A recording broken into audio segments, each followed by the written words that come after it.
So I don't think we're going to miss anything. Projects for the adult education team in the Department of Education. And how many folks here were fans of Dana Carvey and the Church Lady on Saturday Night Live? Isn't that special? Well, that's the special project part of my job. Isn't that special? Just about, special projects or anything that other people kind of don't want to do, except for this one. And I'm working on a project to provide technical assistance through adult education programs to people around the state of Maine. And I passed out a little handout about the kinds of programs that we'll be offering at adult education programs. And you can go to the Connect Me website, and you'll find a list of adult ed programs there that can provide a brief technical assistance presentation on how you can use broadband in your life.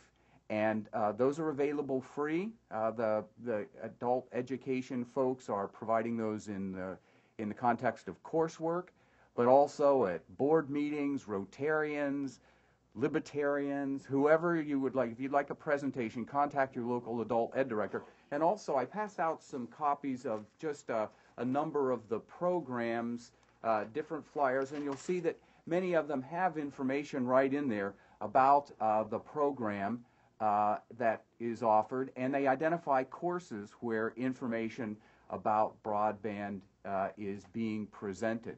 And we're going to be doing this for the next 3 years in conjunction with a lot of other programs in professional development. I have some other presenters here.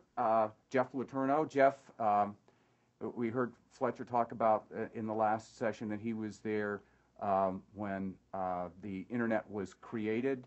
And I have here in Jeff's notes, Jeff discovered the law of fermentation. So if there's ever any question, oh, wait a minute, I misread that. Yeah. And also with us is Janet McKenney. And Janet is the Director of Library Development at the Maine State Library, and my colleague across the parking lot. And we're working together on a number of projects. We have some posters here called Get the Card and Get Connected, where we are working to have all adult learners in the state of Maine get a library card, because Janet will be talking about some of the great resources that are available free of charge through the Maine State Library site.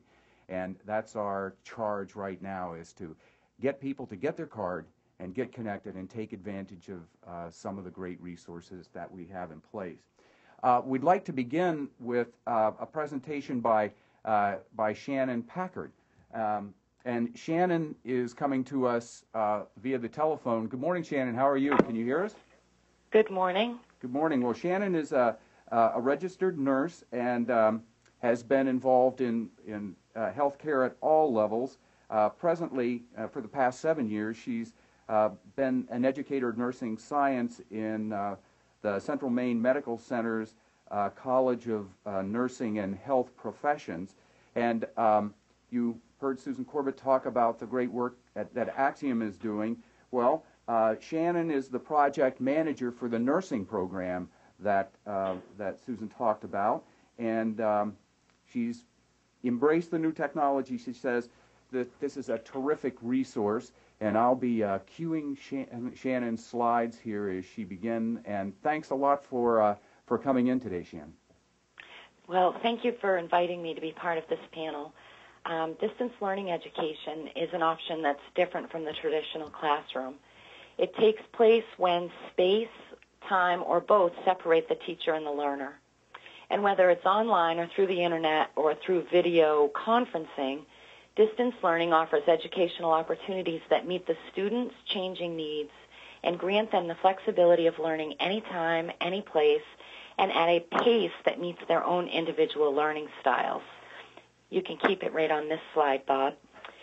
In 2003, the College of Nursing and Health Professions received its first grant for video conferencing equipment. We received a $200,000 grant, which allowed us to purchase and install video conferencing equipment at the college and to provide the educational opportunity to rural sites in western Maine.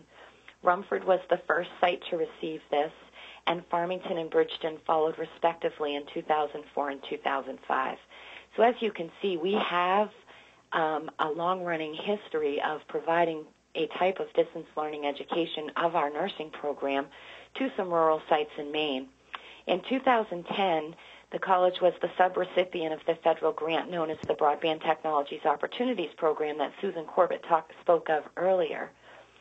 Through this, we were able to upgrade all of our equipment at the college and purchase additional equipment for Washington County. Particularly, we placed it in Machias at Down East Community Hospital. Next slide, please. Distance learning education is live and interactive. While the definition that I provided with the first slide talked about how time and space may be what defines distance learning, we have the opportunity to provide distance learning education in a live and interactive manner, where the students are actually watching the professor provide the theoretical knowledge that is given on the Lewiston campus all across the state. So they are receiving the consistent curriculum regardless of where they are in the state of Maine. This is actually a picture of our students that are at Down East Community Hospital participating in Nursing 102 via the Polycom. Next slide. So you're probably wondering why this may have anything at all to do with broadband. Well, distance learning education initially was all Integrated Services Digital Network, which is ISDN. And ISDN is effective, though it's very costly. So one thing that I like to compare is ISDN is to IP like a moped is to a motorcycle. IP allows us the opportunity to reach further sites with less difficulty, less complications regarding compatibility. It doesn't matter what kind of system you have. If you have an IP address, we can connect with you, and we can do live interactive education, regardless of where it's located in the state. Next slide, please. The Broadband Technologies, the BTOP grant, has afforded the opportunity to expand our distance learning, which we have done so well. I'm proud to say that our college has had a greater than 95% first-time NCLEX pass rate for more than 7 years. And we are now afforded the opportunity to provide this to Washington County, which is very isolated in its location. The closest nursing program is nearly 100 miles away for them. It provided us the opportunity to upgrade to IP, which has been extremely cost savings for us and for the other sites, because we're essentially providing this education without a lot of cost, which is a benefit to some of the more rural sites where poverty seems to be a little bit higher. It's allowed the College of Nursing to demonstrate our desire to educate nurses beyond the local community with that same high-quality education that we have afforded to Central and Western Maine for years. Next slide, please. Broadband provides the opportunity for growth and development in Maine. It encourages not only those who are directly participating in our nursing program, but it also encourages all of those that are touched by the people that are participating to find ways to become involved with technology. It has provided internet service to the homes of the students, which has broadened the horizons of hundreds of people. We actually did a survey to determine how many people are affected by this Farmers, Fishers, and Nursing grant, and there are just so many people in Washington County that are having opportunities that may not have ever been afforded to them had we not received this grant and had we not reached out with our education to that region. I support continued support for broadband technologies because it affords Maine citizens the opportunity to engage in higher education. It creates the culture change that is so necessary in Maine, that we are encouraging and empowering people to become involved through technology in ways that they may never have dreamed. Having the opportunity, can you do the last slide, please? To provide a high-quality education to rural sites in Maine is rewarding in itself. But knowing that education is meeting the needs for an impending nursing shortage and to underserved populations is even more rewarding. So this is just a picture of our very small school, and the distances that we are reaching is well beyond the borders that we ever dreamed. Thank you. Thank you, Shannon. We appreciate it. Are there any questions that you would like to ask Shannon at this point? Seeing none. We appreciate your calling in today, and thank you for your presentation. Thank you. Would you like me to stick around for the panel discussion at the end, or? Sure, if you'd like to listen in, that would be great. Okay. All right, great. And what we'll do is probably have your microphone muted, so I'll call on you, and if there are other questions or if you'd like to add some comments here, just to keep the background noise down, okay? That's great. Thank you. Thanks.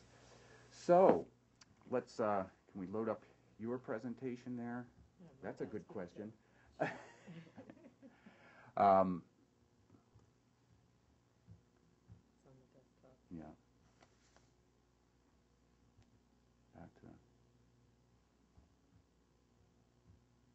We're having a great time here with this. Well, Bob's getting started. I can jump off. I have a lot of it memorized already, so yep. I'll just use my slides as prompts. I'm Janet McKenney. I'm Director of Library Development at the Maine State Library. And we got a $1.36 million grant. It's called the Maine Public Library Information Commons Project. And the project put over 500 desktops and laptops in 107 public libraries in the state of Maine, increasing public access capacity.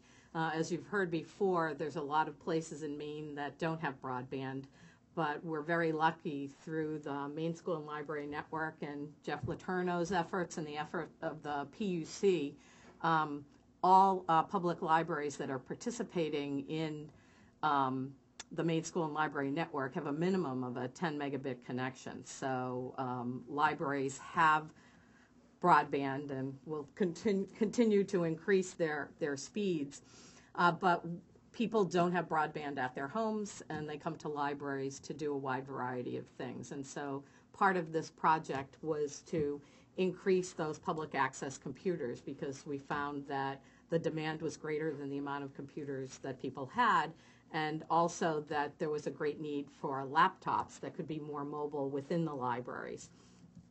So we have 107 libraries participating, up as far up at Long Lake Library in St. Agathe down to Kittery.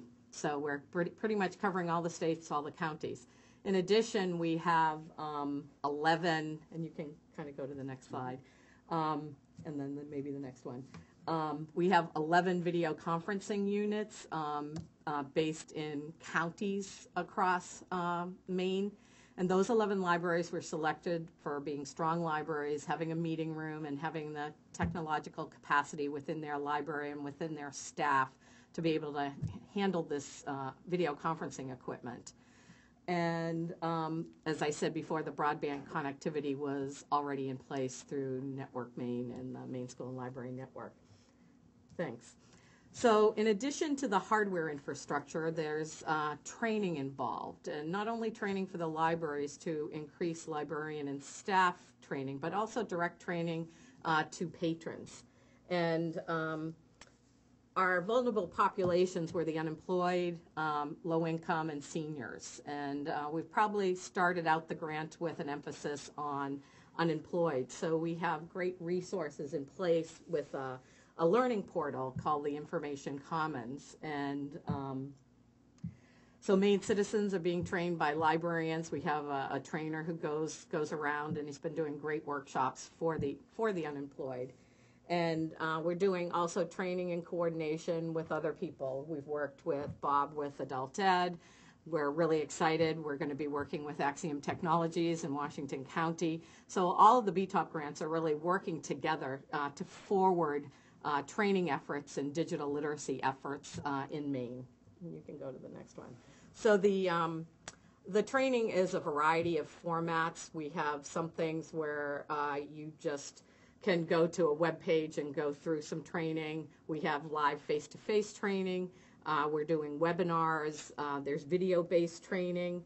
And so all of this is, you can reach it through the Information Commons project. So if you maybe go to the next one. This is kind of a snapshot of the page, and maybe if you can go back and link to that and see if we can get a live connection to that. What we've done is we've put all these resources together, so there's just a platform that people can go to. And so I think one of the most exciting things that we've subscribed to is something called the Learning Express Library. And Learning Express Library is a online learning portal for anybody to use.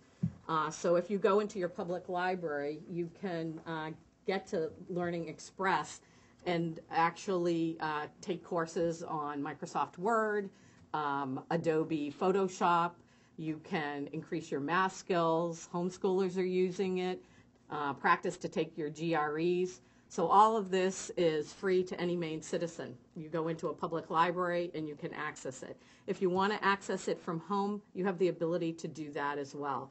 Have to do a little bit with authentication. You have to create an account to use our Marvel databases, but once you do that, you create the account and it brings you to Learning Express. And once you're at Learning Express, and I think if you click on the link, How to use, or yeah, do the how to use, because otherwise I'll take up too much time. But we have all these pages. We have information so that people can access it from home, go through the steps. It's step by step. But it's a fabulous resource. I'll probably go into more detail later on this afternoon. We're doing a presentation, the Maine State Library, later on, so I can go through a step-by-step of the Learning Express. But again, it's free resources that even in your organizations or in your communities, working with your libraries so that you know what those resources are.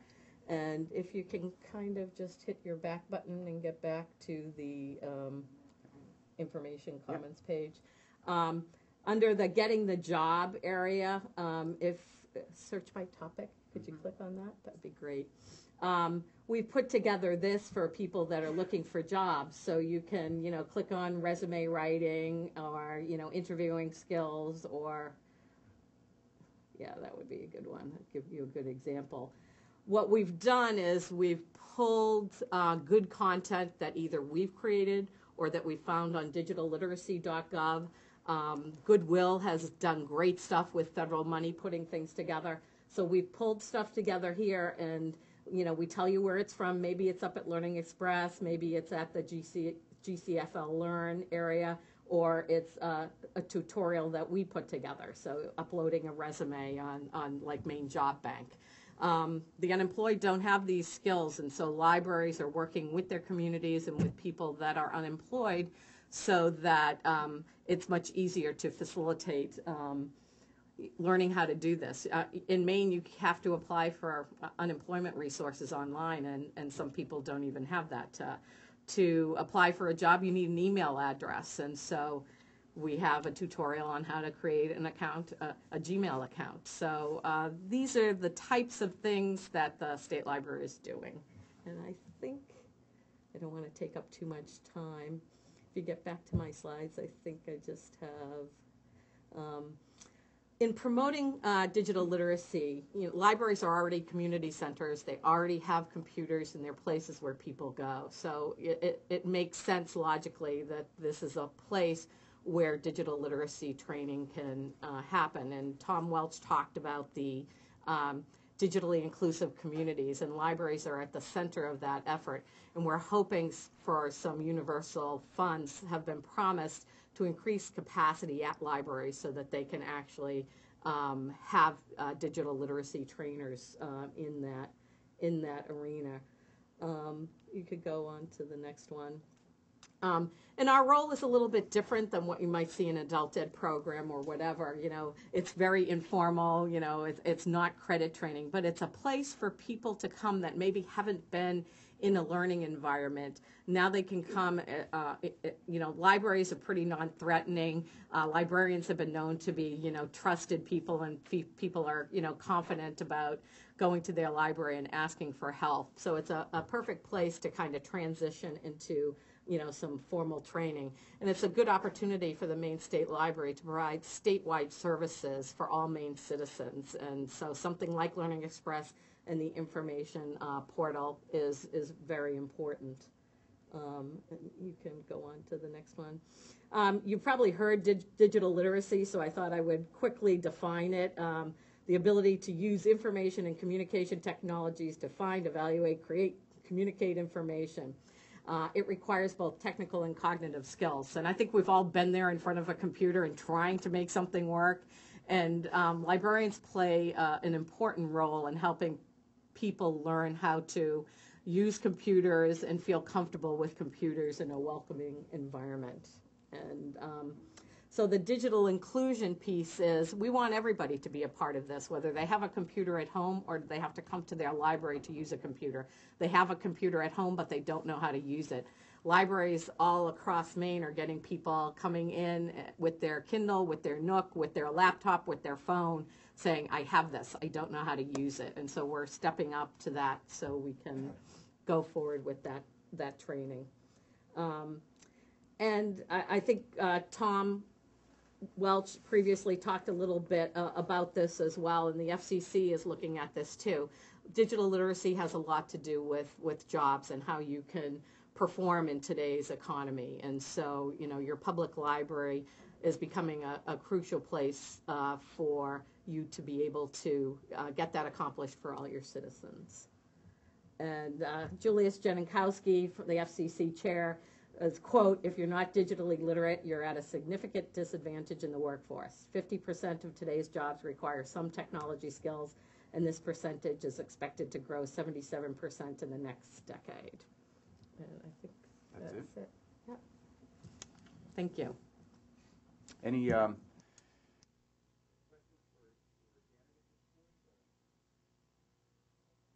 would you say is, define digital literacy? I think it's your ability to not only use a computer and use programs, but be able to get on the internet, to be able to ascertain what kinds of information you're accessing and who it's from, to be able to use a smartphone, to be able to do a job that requires Microsoft Office and those other kinds of skills, but also to be able to understand the landscape, understand privacy, understand security. How do you set up a wireless network in your home? I mean, digital literacy encompasses a huge amount. And so for different people, it's going to be different things. I mean, somebody might say, well, I go to work every day and I use Microsoft Word. But when they get on the internet, they're either being, spammed to death or, their security is compromised because they don't have the specific knowledge to deal with that portion of it.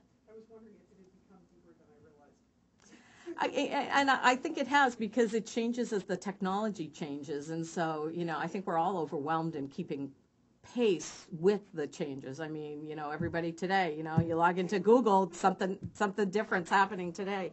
So, where is a place, if the libraries can keep up to pace or even one step behind everything that's going on, we can. I like to think that I'm digitally literate, but one of the things I run up against continually is not knowing, web design code. Right. Basic web design seems to be very nearly a component of basic literacy. Right. In the world that I'm living in. Go content management. Oh, sorry. I don't know if I don't know if they're going to hold lunch for us or not, but what I don't want is, but go ahead, please. Okay, quickly. Mm-hmm. Maine Center for Entrepreneurial Development is a nonprofit that I think does incredible work, Mm-hmm. and really great. And this is, to give you an example of why I'm so sanguine about Maine.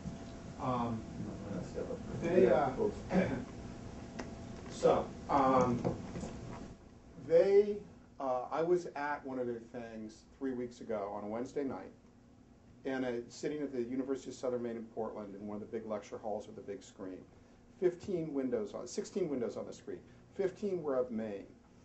11, and what they were is this really great entrepreneurial program, which is centered in Bangor and Portland, but used throughout the state. They were at your video conference. They were in York. They were in Presque Isle. They were at the Innovation Center, and then there's the 16th window is Steve Blank, and for those who don't know, Steve Blank is the rock star of entrepreneurism. He's a professor at Stanford.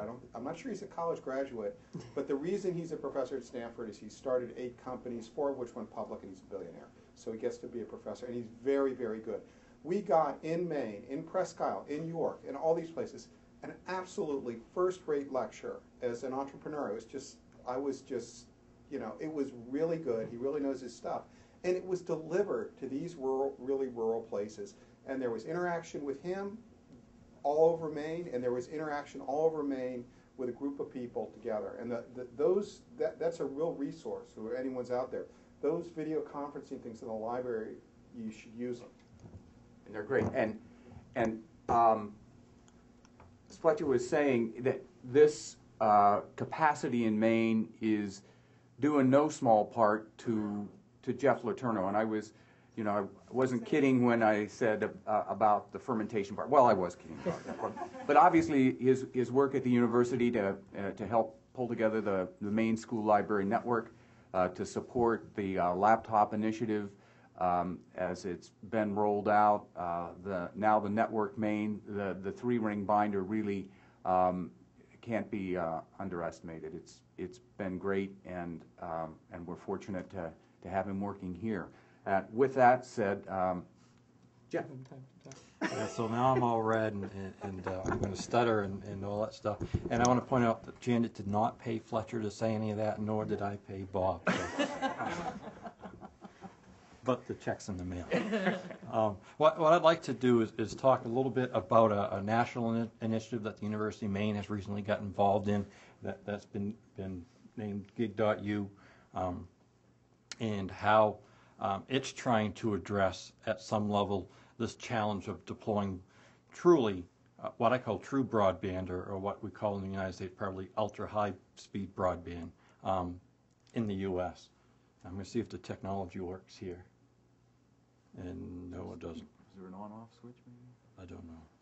Here, just beat the table. I'm really impressing. Oh, there we go. Did you do that, or did I do Yes, it? I did. All right. So let me give you a little bit of background on GigU. Go ahead. All right. So as Tom Welch was talking about earlier, in the Connect America Fund, that has spun out of a national broadband plan that was released by the FCC, and trying to address the lack of broadband connectivity throughout the U.S. The architect of that national broadband plan is a gentleman's name of Blair Levin, who is actually the leader, the thought leader behind GigU. He became, as part of the national broadband plan, he became aware of the fact that one of the reasons the U.S. is falling so far behind is you don't know how important something is unless you have experienced it. If you have no idea how something can affect you, you can place no value to it. So given that we're not a socialist country, that we tend to be industry-driven, we, the U.S., really need to be able to have some places across the country that we could demonstrate, to experiment with, to really have little incubators or test beds of what would it be like if we had the level of connectivity that they have in some of the European countries and in South Korea and any other places that Fletcher talked about. While this was going through his mind, and he was finishing up the work on the National Broadband Plan, go back. The Google announced the initiative to do a fiber-to-the-home project and solicited proposals from communities, and they received about 1,100 proposals. So it gives you some sense. No promises, no description, just if you want really high-speed broadband, send us an app, we'll pick one of you. 1,100 communities responded across the U.S. They picked Kansas City, Kansas. Lucky Kansas. And the community has stepped up to the plate. But it started getting some stuff thinking. And you started thinking, well, where could we do some of this kind of test bed and this incubator? And despite Fletcher's comment about the senior senator from Tennessee being the leader of the internet, or the creator of the internet, we all know it was the research institutions and the education institutions that really founded it. And Blair knew that as well and said maybe those would be good communities to work with to try to find ways to do this. So that led to the mission of GigU, which is basically what I just described. How do we accelerate the expansion of very high-speed, very high-speed broadband in the U.S.? And the strategy is to leverage our thought leaders, which is our research universities.